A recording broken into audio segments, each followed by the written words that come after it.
Good morning students. Applied physics, ये आपका 8th class है, जो कि आपको पता है कि लॉकडाउन क्लासेस चल रही हैं। I am Santosh sir. तो आज का जो हमारा टॉपिक चल रहा है वो इलेक्ट्रोस्टैटिक्स से चल रहा है, लेकिन जो उसमें हेडिंग आपका है वो है कैपेसिटेंस ऑफ ए कैपेसिटर। चालक की धारिता क्या है? चालक की धारिता। तो चालक की धारिता क्या है, इसको हम देखते हैं। कहना जब किसी चालक को आवेश दिया जाता है, जब किसी चालक को या जब किसी कंडक्टर को चार्ज प्रोवाइड करते हैं तो उसका वैद्युत विभव इलेक्ट्रिक पोटेंशियल भी आवेश के अनुपात में बढ़ जाता है। तो उसका इलेक्ट्रिक पोटेंशियल भी चार्ज के रेशियो में इंक्रीज हो जाता है। यदि किसी चालक को, यदि किसी कंडक्टर को Q चार्ज देने पर उसके पोटेंशियल में V इंक्रीजमेंट होता है तो Q प्रोपोर्शनल V। यदि Q का मान बढ़ेगा तो V का मान भी बढ़ेगा। तो Q इक्वल CV। C आपका क्या हो गया? कांस्टेंट हो गया। यही आपका क्या होता है? कैपेसिटेंस होता है। यही आपकी धारिता होती है। C ही आपका धारिता होता है। तो यहाँ पर देख सकते हैं the property of a conductor और system of conductor that decreases its ability to store electric charge is called the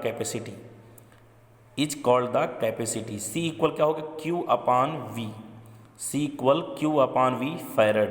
क्या होता है? Q upon V farad. C आपका कैपेसिटी है, Q आपका चार्ज है, V आपका पोटेंशियल है। तो C equal Q upon V farad हो गया। कभी कभी आता है 1 माइक्रो फैरड क्या होता है? 10⁻⁻6 फैरड। 1 पिको फैरड होता है 10⁻12। तो 1 micro farad 10⁻6 farad, 1 pico farad बराबर 10⁻12 फैरड होता है। अब देखते हैं हमें यूनिट और डायमेंशन क्या होता है किसका? कैपेसिटेंस का। तो क्या उसका फैरड होता है? फैरड और क्या होता है? कूलाम पर वोल्ट। क्या होता है? कूलाम पर वोल्ट। तो कूलाम पर वोल्ट का हो गया, इसका वोल्ट का होता है जूल पर कूलाम। तो यहाँ पर कूलाम स्क्वायर पर जूल हो गया। कूलाम को हम जानते हैं होता है 8। क्या होता है कूलाम का? 80। कूलाम का 80 का स्क्वायर हो गया। और हम जूल का जानते हैं mL2T-2, mL2T-2। तो इसको हम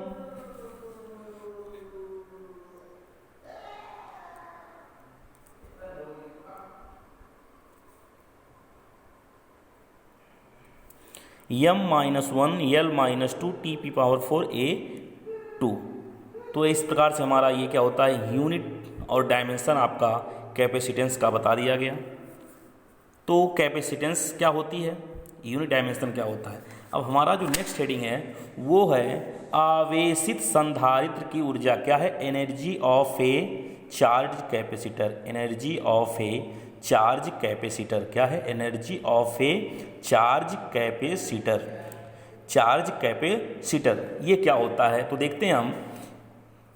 किसी संधारित्र को आवेशित करने में जो ऊर्जा दी जाती है, किसी कैपेसिटर को चार्ज करने के लिए जो एनर्जी दी जाती है अथवा वर्क करना पड़ता है, वह कार्य संधारित्र में स्थितिज ऊर्जा के रूप में संचित हो जाती है। मतलब कि किसी कैपेसिटर को उसको चार्ज करने के लिए जो एनर्जी या जो वर्क करना पड़ता है उसे ही कैपेसिटर में हम क्या कहते हैं?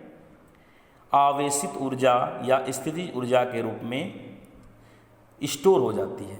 तो हमारा देखते हैं यहाँ पर एक आपका है ये Q और आपका ये V है। तो C equal Q upon V हम जानते हैं। We know that Q proportional V, Q equal CV। C आपका संधारित्र की धारिता, कैपेसिटेंस ऑफ कैपेसिटर। अब यहाँ से हम देखते हैं हमारा एक त्रिभुज बन रहा है AOB, त्रिभुज AOB। तो U कल देखते हैं त्रिभुज AOB का एरिया क्या होता है। त्रिभुज AOB का एरिया क्या होगा? Half OA into AB, OA into AB। 1/2 Q into V, Q into